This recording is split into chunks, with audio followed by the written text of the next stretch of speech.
Her true story from Alaska. My son slapped me and said, "This isn't your home anymore. Get out." After my husband's funeral, so I did, and took the mortgage with me. By morning, the locks worked, but the bank didn't. "This isn't your home anymore. Get out." The words hit harder than the slap that followed.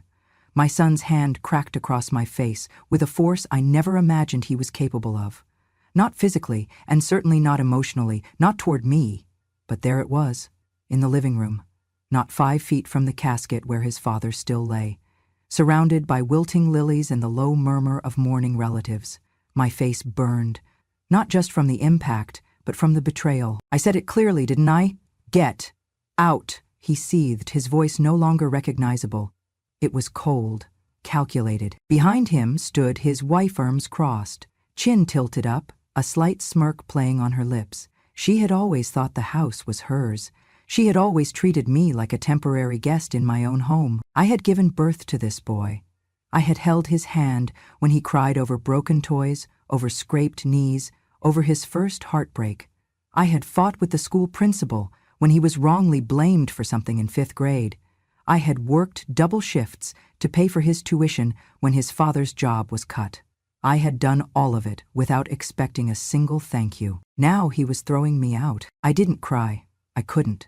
The shock had built a wall inside me so thick that no tear could escape. I looked him straight in the eyes.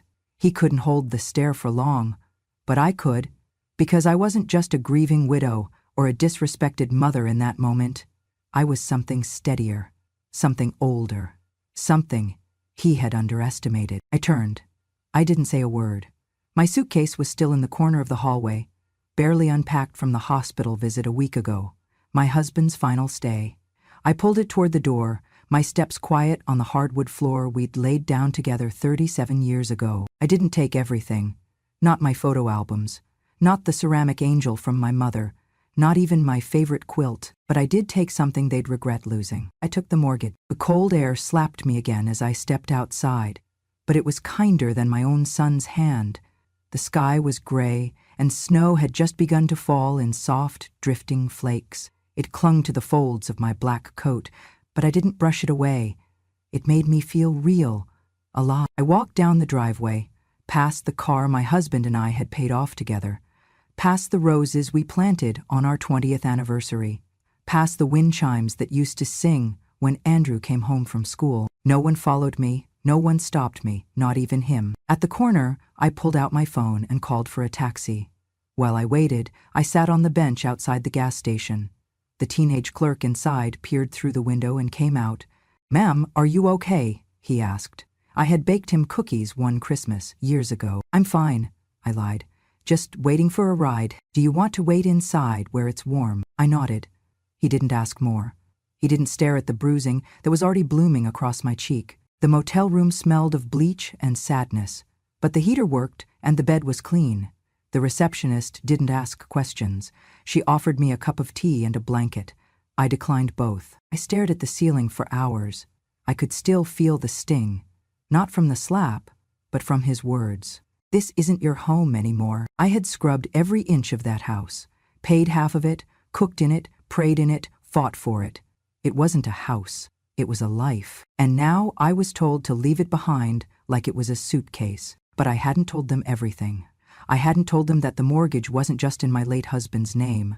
I hadn't told them that I was still the co-signier, the co-owner, the one whose name sat right there on the deed and the loan. Because my husband had known. He had known what could happen. And in one of our last conversations, he had said something I thought I'd never need to remember. "If I go first," he said, his voice shaky, "don't tell Andrew about the documents. Not unless he hurts you." I had placed those documents in a safe deposit box at the bank, along with something else. A letter he wrote, a backup will, and a clause that would change everything. The next morning, I made my call, not to Andrew, to the bank. I requested that the automatic mortgage payments be stopped. I gave them my name, my ID, the account number. They verified it. "You're listed as a co-owner and co-borrower, ma'am. You can do that," the banker said. I said thank you. Then I hung up. By noon, my son would find the locks changed, the door rekeyed. But by the end of the week, he'd get the real shock when the bank called. and I would be far away by then, not hiding, just quiet. I had spent my whole life being quiet. Now it was my silence that would speak the loudest. That house didn't fall from the sky. It wasn't some gift. It was built, brick by brick, check by check, sacrifice by sacrifice. In 1987, when the snow fell heavier than usual and heating bills nearly ruined us, my husband and I signed the first mortgage papers. I still remember the ink smudging slightly from my nervous hands. I had insisted on being a co-owner, not because I didn't trust him, but because his credit at the time was a mess. He had just closed a failed auto repair business, and the banks had turned him away more than once. But I had steady work. For over a decade, I'd been a medical clerk at the local clinic. Reliable income, clean credit. My name opened the door. My name got us the loan, and so my name went on the deed. We didn't talk about it much after that. He was proud but quiet about the arrangement.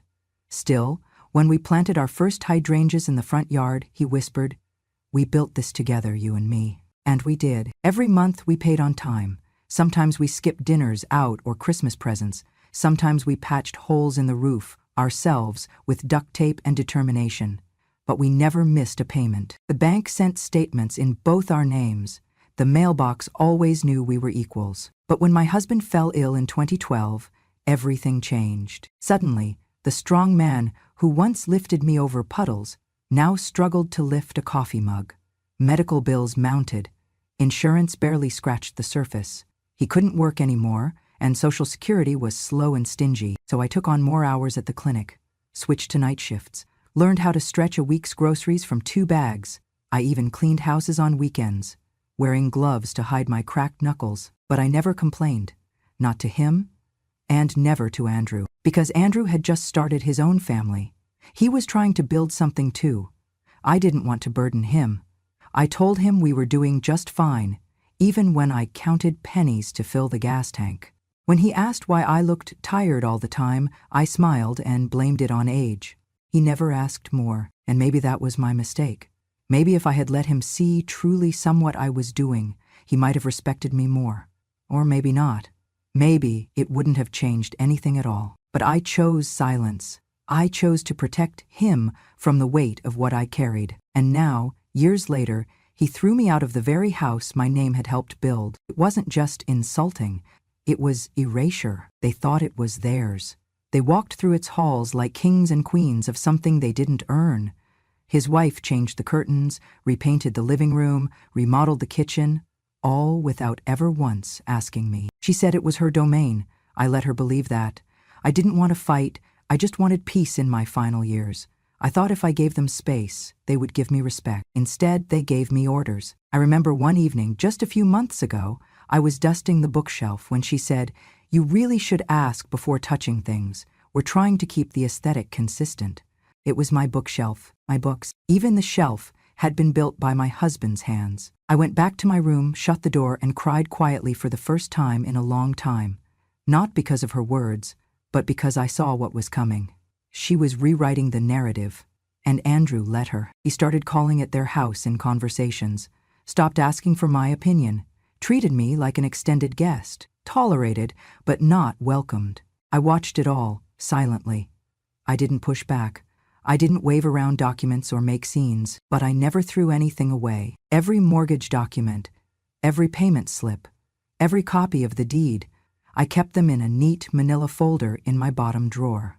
And when my husband died, I took that folder and placed it in a safe deposit box at the bank, along with a backup copy of his will and a letter he left for me, just in case. I had protected Andrew his whole life, but I had protected myself too. Now when they slammed that door in my face, they thought they were finally in control. They didn't know the history. They didn't know the house wasn't just wood and drywall and paint. It was names on paper, and one of those names was still mine. A week before he died, my husband called me into the bedroom while Andrew and his wife were out buying groceries. He was lying in bed, thinner than I had ever seen him, the curve of his bones showing through his flannel pajama top. But his eyes were sharper than they'd been in weeks. "Come sit," he said, patting the edge of the mattress. I sat. He reached into the drawer beside the bed and pulled out a small brown envelope. "Don't open it now," he said, placing it in my hands. "And don't tell Andrew it exists. Not unless..." He trailed off, coughing. Not unless what? I asked gently. He looked at me for a long moment, then said, not unless he hurts you. I stared at him, confused. What do you mean, hurts me? I mean, he paused, collecting his breath. I've seen how he speaks to you sometimes, the way she treats you, and he lets her. I swallowed hard. I didn't want to talk about that, not with him in this condition. Not now. You're overthinking, I whispered. He's just stressed. But my husband shook his head. No. You've been too generous with your forgiveness. That's why I had the papers drafted. I had the lawyer include something, just in case, because if I go before you and they turn on you, I want you protected. I tightened my grip on the envelope. What's in here? A second will, a supplemental clause. It's notarized, it's legal. If Andrew ever insults, abuses, or evicts you from this home, he loses all claim. Every penny, every title, every right. My hands trembled. He continued, I didn't want it to come to that, but I needed to know that if I'm not around, you still have some control, some justice. I nodded, eyes burning. I leaned forward and kissed his forehead. Thank you, I said, voice breaking. But I hope I never have to use it. He smiled faintly. Me too. He died 5 days later. The funeral was simple, cold, quick. His friends came. Some old colleagues. Andrew barely said 2 words during the service. His wife made herself the center of attention, sobbing loudest, even though she'd only known him 10 years. I kept my silence. I clutched the folded flag and the last photograph we had taken together, and I held the unopened letter in my coat pocket. I went to the bank the next morning. The woman at the front desk recognized me. Her name tag read Melinda. Safe deposit box? She asked kindly. I nodded. Box 221? Under Eileen Carter? She verified my ID, handed me the key, and led me to the private room. I opened the box and placed the letter inside, along with the supplemental will, a USB stick with scanned mortgage documents, and a copy of our original title. I labeled it, in case of emergency. Then I locked it all away. I didn't want to think about it again. I didn't want to imagine a version of the world where my son would make me need it. But now that version had arrived. 3 days after the slap, I returned to the bank. Melinda wasn't there. A new clerk helped me, a young man who looked barely 20 but spoke with care. In need of access? He asked. Yes, I said. Box 221. He led me back to the same private room. When I opened the box, I hesitated. My hands didn't shake this time. I took out the letter first. The paper had yellowed slightly around the edges, but my husband's handwriting was still clear, steady, familiar. To my dearest Eileen, it began. I read it again, even though I had it memorized. If you're reading this, then I'm gone. And if you're reading this because Andrew did what I hope he never would, then I am sorry. But you must know this. You are not powerless. You are not invisible. This house was yours as much as mine. Your hands built it, your sacrifices paid for it, and no one, especially not our son, pays to erase that. A lump rose in my throat. There is a clause in the supplemental will. You know it. Use it if you must. Don't let guilt keep you silent.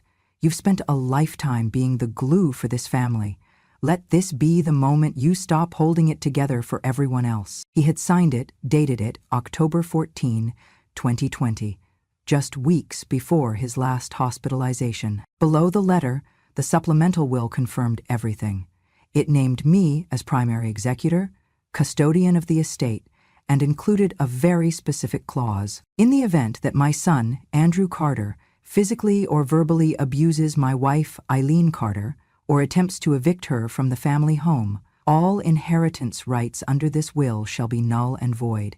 The estate shall then transfer to a designated trust under Eileen's sole control. It was signed by 2 witnesses and notarized. Legal, ironclad. I sat there in the quiet of the bank's vault room for a long time, breathing deeply. I hadn't wanted this power, but they had forced my hand. They had forgotten something crucial.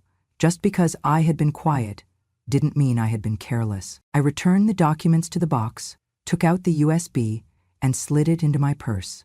I would send the files to the lawyer later today, along with the recording I'd made the night of the slap, because that too I had preserved. His words were clear. This isn't your home anymore. Get out. It was all I needed. Proof and purpose. My husband had prepared me. Now I would prepare the reckoning. I arrived at the bank the very next morning. The snow had crusted into ice overnight, and the sidewalks were slick beneath my boots, but I walked carefully, deliberately, not slowly, just with intent. I was not stumbling. I was not afraid. I was not broken. I was done being silent for the sake of peace. By 9:05 a.m., I was seated across from a loan officer in a small glass room. Her name tag read Jessica.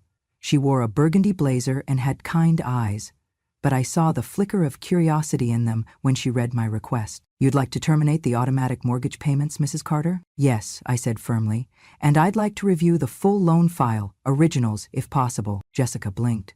"We can prepare copies for you. Are you aware that this action may affect—" "I'm the co-borrower," I interrupted. "The loan is under both my late husband's name and mine. I have every right to withdraw authorization. You'll find my name on every page." She paused, tapping her keyboard. Then she nodded. "You're correct, and you are also listed as a co-owner on the property title." "I know," I said. "Please, prepare the documents." She excused herself briefly, and when she returned, she had a thick manila folder with my name neatly typed on the tab. I smiled faintly at the sight of it. 35 years of payments, statements, renewals, all accounted for. All mine to claim. I signed the revocation form. It took less than 10 minutes. 10 minutes to undo what they believed was permanent. Jessica handed me the file. "Is there anything else I can assist you with, Mrs. Carter?" "Yes," I said. "I'll be transferring the file to my lawyer later today. In the meantime, please flag the account. No one is to resume payments or renegotiate terms without my written consent." She nodded. "Of course. We'll place a lock on it." As I left the bank, the wind caught my coat. I pulled it tight around me, but inside, something warm flickered.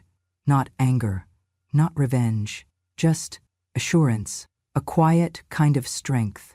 I had been preparing for this moment, even when I didn't realize it. At home, in the tiny one-room apartment I had taken on a monthly lease, I opened my laptop and plugged in the USB. The folder opened instantly, scanned copies of every critical document. My husband had been meticulous. He had labeled each file by date, by type, by legal reference. At the bottom, I added one more, the recording from the night Andrew slapped me. I had recorded it out of habit. After my husband's first stroke, I had developed the habit of recording important conversations, doctor's instructions, medication lists, even grocery orders.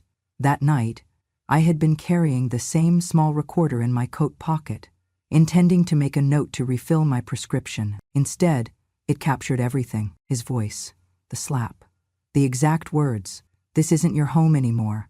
Get out." It was damning, clear, unmistakable. I uploaded the file to a secure drive and emailed it to the woman who had helped my husband draft the supplemental will, his former attorney. Subject: RE urgent. Activation of Clause 17B. I attach everything: the recording, the scanned will, the mortgage file. 5 minutes later, my phone rang. "Mrs. Carter?" "Yes." "This is Megan Dale. I received your email. I've reviewed everything." Her voice was calm, steady, professional. "I want you to know, I'm sorry for what happened, but more importantly, you've done everything right." I said nothing. Megan continued. "Clause 17B is valid. The audio recording verifies both verbal abuse and unlawful eviction. As per your husband's will, your son forfeits all inheritance rights, effective immediately. Can you act on this now?" "Yes. I'll file the notification today. We'll issue a cease claim letter to your son's attorney and freeze all disbursement of estate assets. Do you have a place to stay?" "For now," I said. "I'd advise we schedule a formal review this week. But in the meantime, rest assured, you are no longer powerless." I thanked her, and I hung up. That night, I sat in the armchair by the window. The motel was modest, but the view was clean. No traffic, no yelling, no passive-aggressive sighs at dinner. Just silence. Not the silence of being ignored, the silence of being free. I thought of my husband, how he had anticipated this, how he had worried. Not about death, but about what would come after. About me, left behind in the care of a son who forgot how to care. I had forgiven Andrew many times in life, for the missed birthdays, the short tempers, the little lies. I had told myself that was what mothers did. that love meant enduring. But love should never mean erasing yourself to keep the peace. I had done that for too long. The next day, Megan filed the necessary documents. The court issued a preliminary freeze on the estate. My son would be notified within 48 hours. At the same time, the bank processed my mortgage suspension. The system would flag any future payments as unauthorized. In the language of finance and law, I had become a wall. A legal, financial, and emotional wall that Andrew could no longer scale. I didn't call him. I didn't warn him. I simply acted, silently, precisely, because the most powerful thing a woman can do is remember everything they forgot she knew. The first time I saw it was through someone else's phone. I was at the pharmacy, waiting for my prescription, when the young woman behind the counter, who used to babysit my neighbor's twins, showed me a post. "Mrs. Carter, I didn't know you moved out. Your daughter-in-law's been posting about the renovations." I stared at the screen. There it was, a bright, staged photo of the living room where my husband and I had once danced on our 25th anniversary. Now stripped bare. New flooring, white and gold curtains, a cream leather sectional, caption, "Fresh start, goodbye to the darkness, hello to our forever home." Darkness, that's what she called me. I nodded politely, took my bag, and walked back to my apartment without saying a word. But in my chest something began to settle. Not anger, not sadness. It was the strange, bitter taste of clarity. They truly believed they had won. They thought I had slinked away like an old coat they had finally donated. Outdated, no longer useful. They had no idea what was coming. The photos kept coming. Their kitchen remodel, their new mattress, a chandelier in the hallway. Finally ours. The captions read. She posted a boomerang video of Andrew hanging a framed sign that said, "Love lives here." They were nesting, boasting, inviting friends over for wine nights and charcuterie boards served on the dining table my husband built with his own hands. And through it all, not one message, not one call, not even a thank you for the decades I had poured into those walls.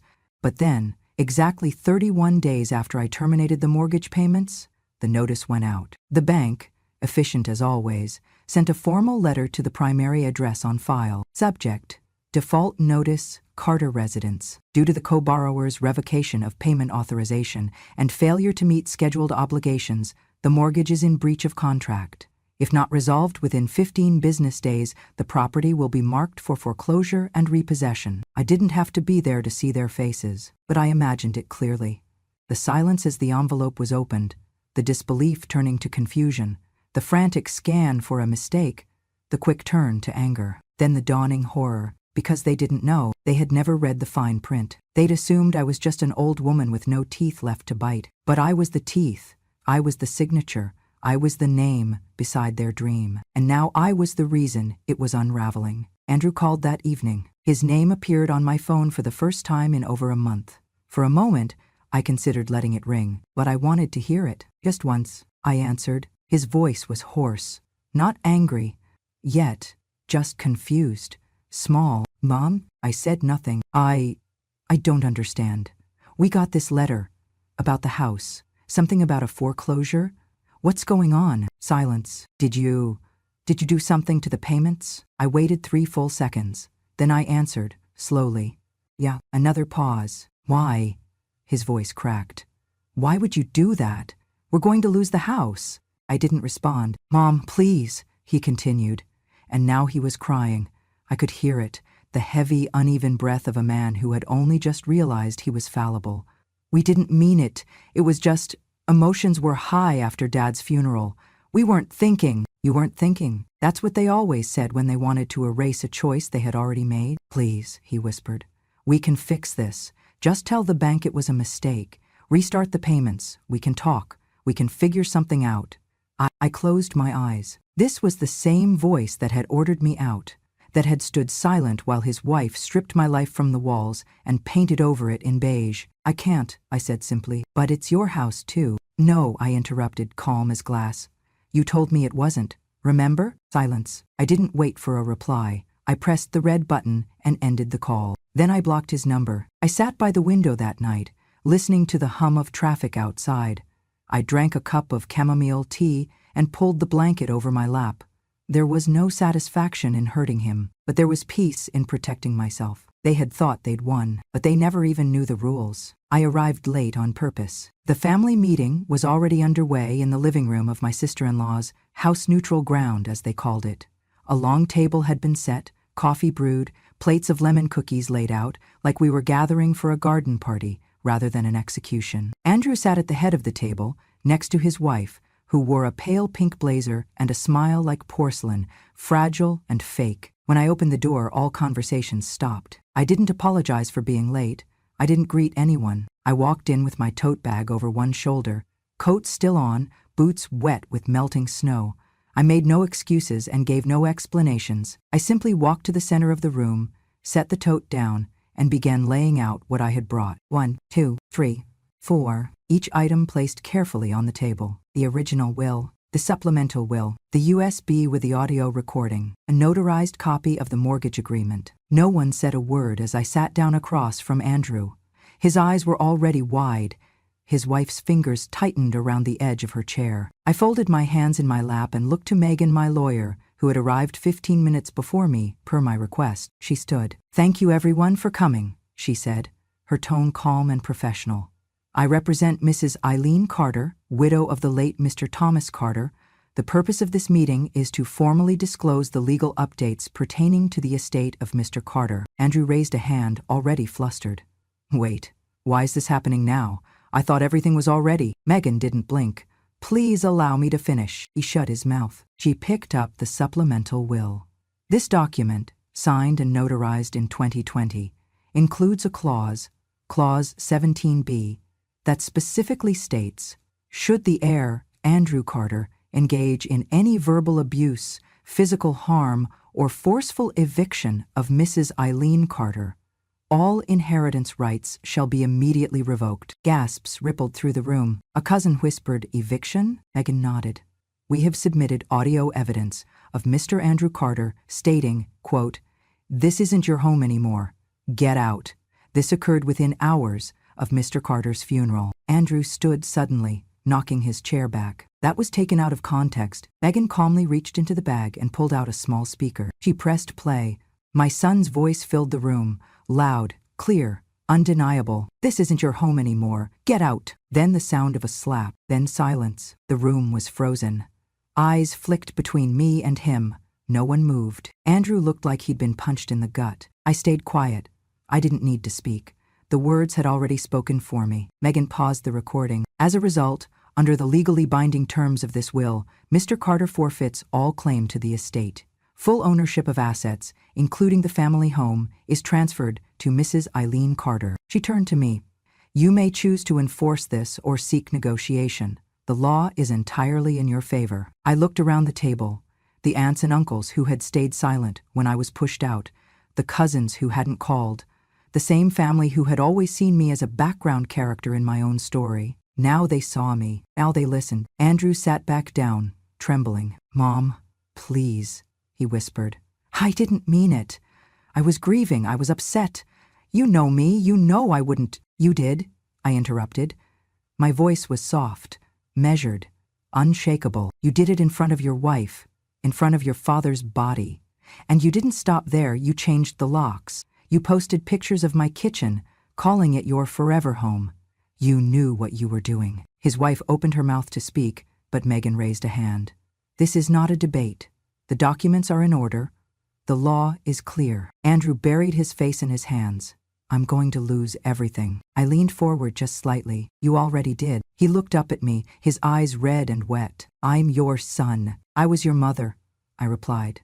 "And you treated me like a tenant." More silence. I stood, picked up my documents, slid them back into the tote. No one tried to stop me. I walked to the door.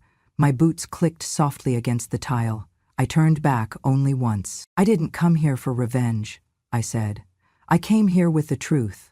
What you do with it next is up to you." Then I left. I didn't need to slam the door. The silence was enough. It was raining when they came. I heard the knock before I saw them. 3 soft taps, almost timid, followed by silence. Then another, hesitant, as if they weren't sure if they should knock again or just leave. I opened the door slowly. Andrew was standing in the hallway of my apartment building, soaked through, rain dripping from his collar. His wife stood a step behind him, her eyes red-rimmed but dry. He looked older than I remembered, older than a month should have made him. He wasn't wearing a coat. "Mom," he started, voice cracking. I didn't say a word. I didn't know where else to go, he stammered. "They said the house, the foreclosure, the letter. I tried to get them to stop it, but they said I wasn't authorized, that the payments had been suspended, that I had no standing." "You don't," I said flatly. His face twisted. He fell to his knees, right there on the old carpet outside my door. "Please, Mom, I'm sorry." "We're sorry." His wife bowed her head, but didn't kneel. She held her purse tight to her chest, her fingers clenched like claws. For the first time, she looked less like a woman in control and more like someone who had been cornered by consequences. "I made a mistake," he whispered. "We both did. We let our pride get in the way. We thought we were doing what was best, but we were cruel, and we were wrong." Still, I didn't move. "Just, please, Mom, if you could talk to the bank, reinstate the mortgage, let us take over payments. We'll pay everything. We'll make it right. You can come home. Or not, whatever you want. Just don't let us lose the house." I opened the door wider. He looked up, hope flickering. I didn't invite them in. Instead, I stepped past them into the hallway and reached into my purse. I pulled out a folded document in a clear sleeve. "This," I said, handing it to him, "is the deed transfer. As of yesterday, the house is no longer mine." He blinked, confused. "What?" "I sold it," I said. "To who?" his wife asked, her voice sharp with panic. "To the Elder Protection Foundation," I said. "They'll convert it into a transitional home for senior women who've been displaced. Women like me." Andrew's mouth opened, but no sound came out. "You sold it?" he whispered. I nodded. "Cash buyer. Immediate transfer. It's done." "But," his hands trembled as he clutched the paper. "Why would you do that? It was our home." "No," I corrected. "It was never yours. It was built by me and your father, paid for by my sweat, my second jobs, my silence. You lived in it, you used it, but it wasn't yours." His wife finally spoke. "That was a mistake, okay? We got carried away. You could have talked to us." "I tried," I said. "Every time I was dismissed at dinner, every time you rolled your eyes when I spoke, every time you walked past me like I was furniture, I spoke plenty. You just didn't listen." Andrew looked at the floor. His shoulders shook. "I don't want your apology," I said. "I want your understanding." "I do understand," he said, tears falling freely now. "I was wrong." I looked at Himmy, son, my boy who once drew me crayon cards from Mother's Day, who once held my hand when crossing streets, who once ran into my arms after school. He had grown into a man who forgot where he came from, but now he was kneeling, and I had already stood up. "I forgive you," I said, "but I won't fix this for you." He nodded slowly, painfully. As I turned to go back inside, I said one last thing. "I didn't keep the house, I kept my peace." Then I closed the door, and for the first time in years I locked it, not to keep people out, but to keep peace in. I used a portion of the sale to buy a small cabin by a lake in Alaska. Not the kind of place you'd find on a postcard.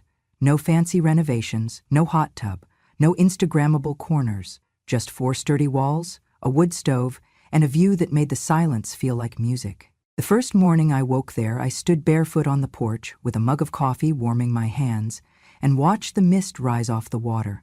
It was so quiet I could hear my own breath. No locks, no voices behind closed doors, no one demanding I justify my existence.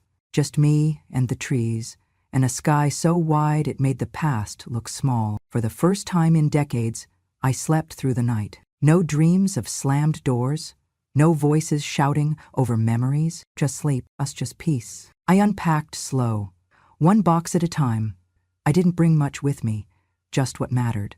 A photo of my husband smiling in the garden, a crocheted blanket I made during his chemo days, the file folder, now thick with copies of my life, and a small, black digital recorder. It had captured the moment they tried to erase me. Now, it would help me reclaim the rest. I set up my laptop on a desk by the window, plugged in the recorder, and hit play. His voice echoed into the empty room again. But I didn't flinch this time. I had heard worse. I opened a blank document and began to write. I wrote about the hydrangeas we planted in '89, about the time the roof caved in from snow and we fixed it together with borrowed ladders and prayer, about the day Andrew was born and the first time he called me Mom. I didn't write to blame. I wrote to remember, to give myself back the years I had spent folding myself into corners for the sake of peace. That evening, I sent my first audio file to Grandma, True Stories. A true story, my story, not polished, not theatrical, just a voice that had waited too long. In the recording, I said, "These days, getting older made me invisible, but age is just silence collecting power. And silence doesn't mean surrender, it means preparation. I didn't lose a home, I reclaimed a world. So if you're listening, if you've ever been pushed out of the very life you helped build, know this, you are not alone, and you are not done." I didn't expect anyone to listen, but they did. Comments came in.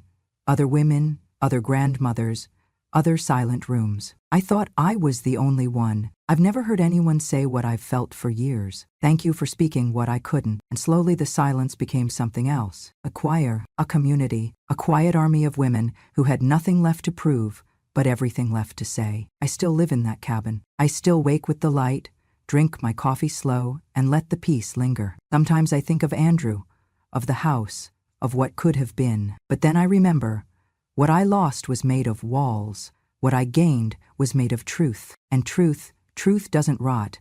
It waits. And when it finally speaks, it doesn't shout. It just doesn't stop. If you've ever been hurt by the people who were supposed to protect you, remember, silence is not weakness. Subscribe to Grandma True Stories, where the forgotten find their voice again.